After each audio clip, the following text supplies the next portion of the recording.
তো নমস্কার বন্ধুরা, আপনারা দেখছেন স্বপন টেক গুরু ইউটিউব চ্যানেল। তো চ্যানেলটিকে ভালো লাগলে লাইক, শেয়ার, কমেন্ট এবং সাবস্ক্রাইব করতে ভুলবেন না।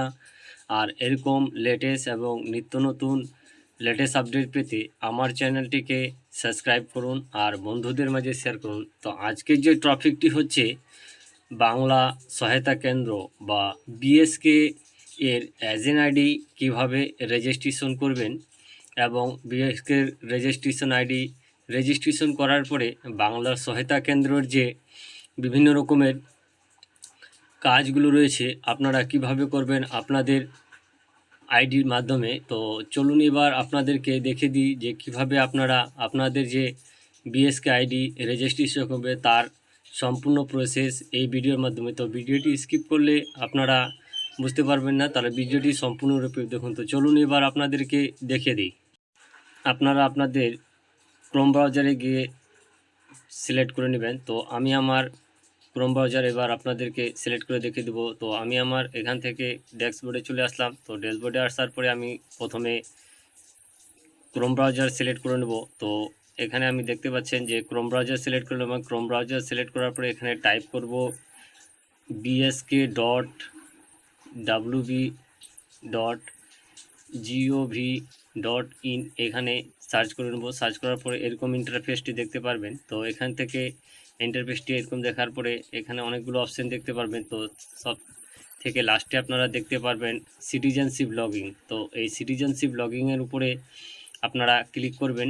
তো সিটিজেনশিপ লগইনের উপরে ক্লিক করার পরে আপনাদের সামনে এরকম একটি ইন্টারফেস শো হবে। এখানে দুটি অপশান দেখতে পারবেন। তো একটি হচ্ছে লগইন, অন্যটি হচ্ছে নিউ রেজিস্টার। তো আপনারা যেহেতু এখন আইডি পাসওয়ার্ড করেনি, তো আপনারা প্রথমে রেজিস্ট্রেশন অপশানে ক্লিক করবেন। এখানে আপনাদের 10 ডিজিটের মোবাইল নম্বরটি এখানে এন্টার করে দেবেন। তো আমি আমার এখান থেকে আমার মোবাইল নম্বরটি এন্টার করে দেব। তো মোবাইল নম্বরটি এন্টার করে দেওয়ার পরে গেট ওটিপি অপশানে ক্লিক করব। তো গেট ওটিপি অপশানে ক্লিক করার পরে আমার মোবাইলে ওটিপিটি চলে আসবে। তো ওটিপিটি চলে আসার পরে আমি ওটিপিটি চলে আসছে। তো এখানে ভেরিফাই অপশানে ক্লিক করে দেব। ভেরিফাই অপশানে ক্লিক করার পরে আপনাদের সামনে ইন্টারফেসটি খুলে যাবে। তো এরকম ইন্টারফেসটি খুলে যাবে। তো দেখতে পাচ্ছেন যে আপনাদের এখানে প্রথমে আল্টারনেট নাম্বার, তারপরে হচ্ছে যে কোনো একটি আপনাকে ডকুমেন্টস, তারপরে নাম, মোবাইল নাম্বার, অ্যাড্রেস, ডিস্ট্রিক্ট সব কিছু আপনাদেরকে ফিল করতে হবে। তো চলুন এবার আমি আপনাদেরকে সামনে ফিল করে দেখে দিই। তো দেখতে পাচ্ছেন আমি আমার এখানে সব কিছু ফিল আপ করে নিলাম। ফিল আপ করার পরে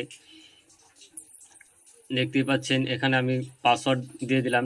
নিজের আপনারা পাসওয়ার্ড দিয়ে দিবেন।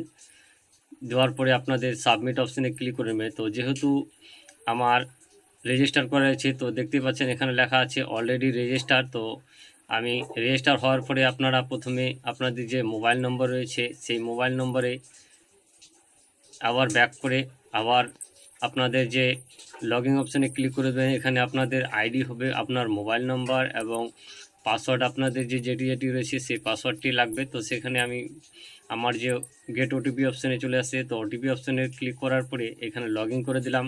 লগইন করার পরে এরকম ইন্টারফেসটি দেখতে পাচ্ছেন। তো ইন্টারফেসটি দেখার পরে তো আপনারা এখানে দেখতে পাচ্ছেন যে বাংলা সহায়তা কেন্দ্রের যতগুলো কাজ রয়েছে সেখানে আপনাদের আইডি রেজিস্ট্রেশন করার পরে এভাবে আপনারা সম্পূর্ণ কাজগুলি করতে পারবেন। তো এখানে অনেকগুলো কাজ রয়েছে। তো এই অনেকগুলো কাজের মধ্যে আপনারা আপনাদের যে আইডি রেজিস্ট্রেশন করার পরে আপনারা এই সব কাজগুলো করতে পারবেন। তো আপনারা যদি নতুন হয়ে থাকেন তো আমার চ্যানেলটিকে যদি ভালো লাগে লাইক, শেয়ার, কমেন্ট এবং সাবস্ক্রাইব করতে ভুলবেন। স্বপন টেক গুরু ইউটিউব চ্যানেল। নমস্কার।